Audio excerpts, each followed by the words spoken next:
अस्सलाम वालेकुम व्यूअर्स, मैं हूं Sitara Nayab and welcome to my channel mother's guide. Last video आपने जो देखी थी वो 24वें हफ्ते से मुतल्लिक थी, जिसमें हमने कोशिश की थी कि आपको 24वें हफ्ते से मुतल्लिक तमाम मालूमात फ्राहम करें। तो आज जो हमारा टॉपिक है वीडियो का वो 25वीं वीक के मुतल्लिक है और हमारी कोशिश होती है कि हम आपको मेजर से माइनर तक तमाम प्रॉब्लम्स के बारे में अवेयर करें, ताकि जब आपको ये चीज़ें फेस करनी पड़े तो आपको पता चल जाए कि ये प्रेगनेंसी के साइड इफ़ेक्ट्स हैं और इसके लिए आपने परेशान नहीं होना। तो let's start with the topic the complete information about 25th week of pregnancy, यानी कि हमल के 25वें हफ्ते से मुतल्लिक मुकम्मल मालूमात। तो जैसे आप जानते हैं कि हम पहले फीलिंग्स डिस्क्राइब करते हैं जो एक फीमेल इस हालत में महसूस करती है। तो जो पहली फीलिंग उसको महसूस होती है वो है जो आप पिछले हफ्तों में भी देखते रहे हैं कि ट्रबल इन फुल ब्रीथ, यानी कि चूँकि यूट्रस का साइज़ इंक्रीज़ हो जाता है इसलिए लंग्स को जगह फूलने के लिए कम मिलती है, इसलिए छोटे छोटे सांस आते हैं या भर के सांस नहीं आता। तो ये एक टेम्परेरी साइड इफ़ेक्ट है जो प्रेगनेंसी के ओवर होने से ये भी ख़त्म हो जाएगी।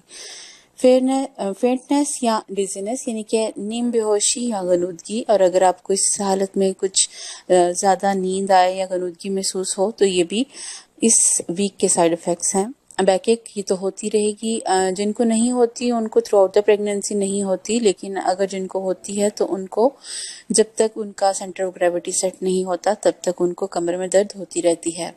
तो इसके लिए आपको रेस्ट या स्ट्रेचेस की ज़रूरत है। हार्ट बर्न या इंडाइजेशन, तो इस वीक में भी आपको बदहज़मी या सीने में जलन की प्रॉब्लम होगी। इसके बारे में मैंने आपको टिप्स ऑफ प्रेगनेंसी के वाली वीडियो में तमाम टिप्स दे दी हैं, आप लोग उसको देखें और वहाँ से आइडियाज़ ले लें कि आप कैसे इसे ओवरकम कर सकते हैं। कॉन्स्टिपेशन, तो जैसे कि आपको पता है कि हार्मोनल सिस्टम आपके डाइजेस्टिव सिस्टम को स्लो डाउन कर देता है, जिसकी वजह से आपको कब्ज़ की प्रॉब्लम हो जाती है। स्नोरिंग यानी कि खराटे, तो इस स्टेज में चूँकि आपके नाक के अंदर ब्लड का फ्लो ज़्यादा हो जाता है, इसकी वजह से अक्सर आप जब सोएं तो आप खराटे लेंगी जबकि आप पहले नहीं लेती होंगी। तो ये भी एक टेम्परेरी चेंज है। इसके अलावा टिंगलिंग हैंड्स, यानी कि हाथों का सुन्न हो जाना, तो इस स्टेज में आपके हाथ किसी स्टेज में सुन्न हो सकते हैं, तो इसके लिए आपको हाथों की थोड़ी बहुत एक्सरसाइज करनी होगी, यानी कि अपने एंकल्स को यूं राउंड शेप में घुमाना होगा, क्लॉकवाइज और anti clockwise. Restless legs syndrome, यानी कि टांगों में खिंचाव, ये एक हालत का नाम है जो तकरीबन तमाम बाद वाले महीनों में होती है, यानी कि थर्ड ट्राइमेस्टर में तकरीबन होती है। इसमें टांगों में खिंचाव रहता है, इसके लिए भी मैं आपको स्ट्रेचेस बता चुकी हूँ। ब्रेक्सटन हिक्स कॉन्ट्रैक्शंस, ये लेबर पेन की तरह के कॉन्ट्रैक्शंस होते हैं, लेकिन एक्चुअली ये लेबर पेन नहीं होती। गैस या ब्लोटिंग, यानी कि आपको पेट में गैस महसूस होगी या पेट बहुत ज़्यादा टाइट महसूस होगा या आपको लगेगा कि आपका पेट बहुत ज़्यादा भरा हुआ है। इस तरह की फीलिंग्स आपको प्रेगनेंसी में आ सकती हैं। ट्रबल स्लीपिंग, सोने में दुश्वारी, एक तो वजह यह है कि आपके हाथ सुन्न होते हैं या आपकी बॉडी इतनी कंफर्ट में नहीं होती, दूसरा आपको आने वाले वीक्स के बारे में परेशानी होती है जहन में, जिसकी वजह से आपको सोने में परेशानी होती है। फ्रीक्वेंट यूरिनेशन, यानी कि ज़्यादा पेशाब आना, इसकी वजह भी यूट्रस का साइज़ ग्रो करना है। यूट्रस का साइज़ ग्रो होने से आपका मसाना दब जाता है, जिसकी वजह से वो बहुत ज़्यादा यूरिन नहीं समेट सकता, इसलिए आपको थोड़ी थोड़ी देर बाद यूरिन आता है। Healthier hairs, through out the pregnancy आपके बालों में वो चेंज नहीं आया होगा जो इस वीक में आएगा, क्योंकि ये बेस्ट पार्ट है, इसमें आपके बहुत ज़्यादा हेयर ग्रो करते हैं और यही जो फालतू हेयर्स होते हैं प्रेगनेंसी के बाद उतरते हैं, जिसको लोग कहते हैं कि फॉल डाउन हो गया है हेयर्स का। हेमोरॉइड्स, यानी कि बवासीर, यूट्रस का साइज ग्रो होने की वजह से रेक्टम का जो पार्ट है उसमें वेन्स वगैरह स्ट्रेच हो जाती हैं, जिसकी वजह से आपको बवासीर की शिकायत होती है। इसके लिए आपके लिए सुजेशन है कि गर्म दूध के साथ इस बगोल लें। साइज ऑफ बेली यानी कि पेट का हुजम, तो 25th वीक में जो एक प्रेग्नेंट औरत है उसका पेट का हुजम इस डायग्राम से आप अंदाज़ा लगा सकते हैं। ये एक एवरेज वेट विमेन है। अगर आप हेल्थियर हैं तो फिर आपका पेट इससे ज़्यादा होगा, या आप अगर ट्विंस कैरी कर रही हैं तो ऑब्वियसली आपका पेट ज़्यादा बड़ा होगा। और अगर आप बहुत ज़्यादा कम वेट था आपका पहले, तो आप इतना वेट नहीं होगा आपका, ऑब्वियसली इससे कम होगा।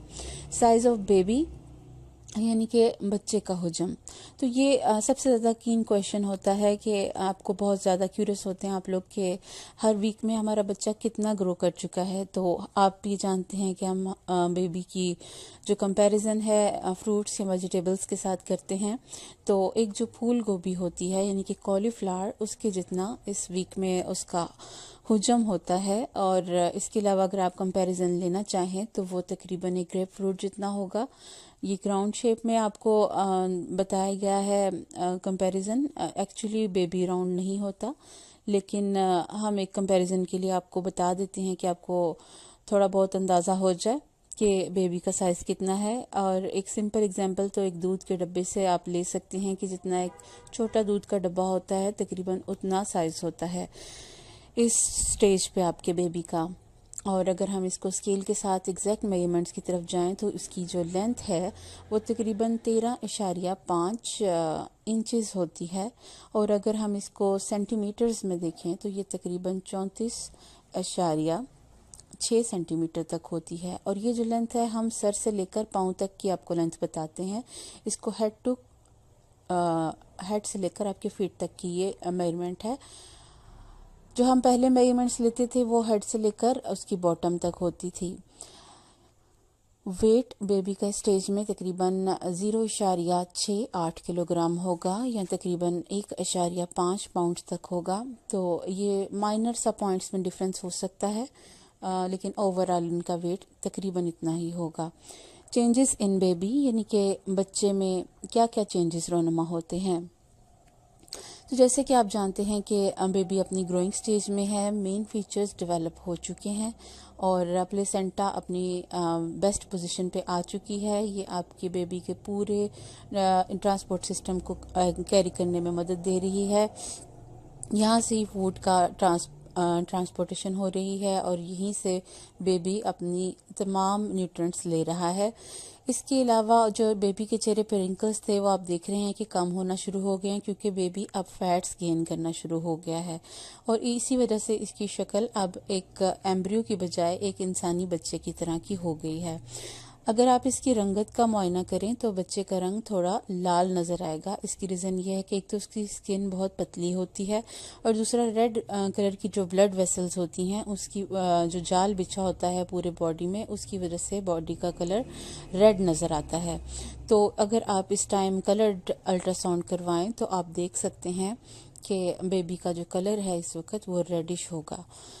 और इसके अलावा इसका जो नाक का सिस्टम है वो बहुत ज़्यादा डेवलप हो जाता है इस वीक में। सबसे ज़्यादा अहम चीज़ ये है कि बेबी इस स्टेज में नाक से इनहेल और एक्सहेल करना शुरू कर देता है। ये वेरी फर्स्ट टाइम होता है पूरी प्रेगनेंसी में, क्योंकि इस टाइम चूँकि हवा तो वो नाक के अंदर नहीं लेके जा सकता, लेकिन वो एमनियोटिक फ्लूइड को अंदर लेकर जाता है और उसी को बाहर निकालता है। लेकिन उसका ये सिस्टम अब वर्क करना शुरू हो गया है।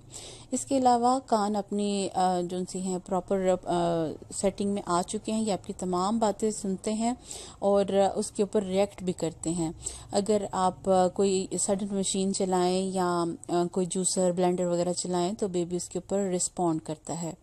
उसके अलावा उसके बाकी सेंसरी जो सिस्टम्स हैं वो काम करना शुरू हो गए हैं। जो आइज़ हैं वो अपना काम कर रही हैं, हैंड वगैरह ग्रिप करते हैं और उसके अलावा मूवमेंट प्रॉपर करते हैं। आप इस डायग्राम में देख सकते हैं कि बेबी अपना फुट के साथ खेल रहा है और ये समरसॉल्ट मूवमेंट जब करता है तो इसी तरीके से करता है, राउंड होकर फिर स्ट्रेट होता है, फिर राउंड होता है और फिर स्ट्रेट होता है। इस तरह की जंपिंग पोजीशन करता है। जितना ज़्यादा बेबी मूव करेगा उतना ज़्यादा वो हेल्दी होगा। तो मूवमेंट का इसलिए ख्याल रखना बहुत ज़रूरी होता है। जितनी देर बेबी की मूवमेंट होती है तो ऑब्वियसली वो उस टाइम जागता है, और जब आपको मूवमेंट नहीं महसूस होती तो वो उस टाइम सो रहा होता है, तो उसके सोने और जागने के आवर्स डेवलप हो जाते हैं। अल्ट्रासाउंड में आपके लिए मैं एक वीडियो लेके आई हूँ। इसमें आप देख सकते हैं कि जो बेबी है वो यॉर्निंग कर रहा है, यानी आप अगर महसूस करें तो वो तकरीबन आप मूवमेंट देख सकते हैं कि वो जमाइयाँ ले रहा है और साथ साथ अपने हाथ पांव मूव कर रहा है। और ये एक बड़ी अच्छी उसकी नए साइंस हैं जो आपने पहले नहीं देखे हुए। अगर आप ये कलर्ड अल्ट्रासाउंड की तस्वीर देखें तो इसमें आप देख सकते हैं कि बेबी के हैंड्स और उसके हेड का कलर और उसके हेयर्स का कलर भी प्रोमिनेंट हो चुका है। अगर आप डिफरेंट कंट्रीज से बिलोंग करते हैं तो आपके बेबी के बालों का कलर यहाँ से प्रिडिक्ट हो जाएगा, क्योंकि बालों ने पिगमेंट्स ले लिए हैं। व्हाट शुड डू, तो इस वीक में एक फ़ीमेल को जो हमल की हालत में है उसको क्या करना चाहिए। तो जहां आपने अब तक ग्लूकोज का टेस्ट करवा लिया है तो अब सेकंड टेस्ट ज़रूरी है आयरन डेफिशिएंसी का। इस स्टेज में अक्सर फीमेल्स एनीमिक हो जाती हैं क्योंकि बेबी को ज़्यादा सप्लाई चाहिए होती है ब्लड की और ज़्यादा आयरन की ज़रूरत होती है, तो अक्सर फुलाद की कमी का सामना करना पड़ता है। व्हाट शुड ईट, तो आप खाएं हेल्दी ईट, और ज़्यादा ज़रूरी ये है कि आप भूखे ना रहें और किसी भी सूरत में अपनी मील को स्किप ना करें। आपका नहीं दिल कर रहा कुछ खाने को तो आप पी लें, पीने का दिल नहीं कर रहा तो आप कुछ चबा लें मुंह में, लेकिन स्टमक को खाली नहीं रहने देना आपने।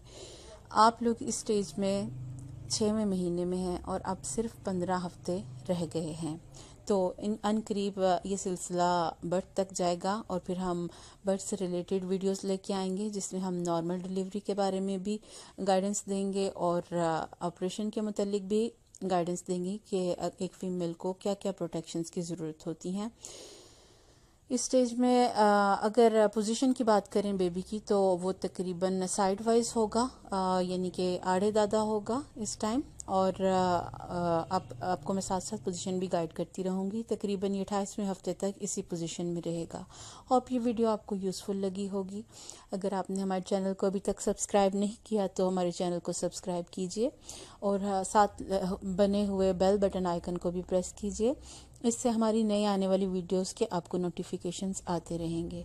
और इस वीडियो को शेयर ज़रूर कीजिए, अपने कमेंट्स दीजिए, अपनी फीडबैक दीजिए, और अगर आप किसी और टॉपिक के ऊपर वीडियो या कोई गाइडेंस चाहते हैं हमसे प्रेगनेंसी से रिलेटेड तो आप हमें सुजेस्ट कर सकते हैं। नई वीडियो आने तक अपना ख्याल रखिए। अल्लाह हाफ़िज़। अस्सलाम।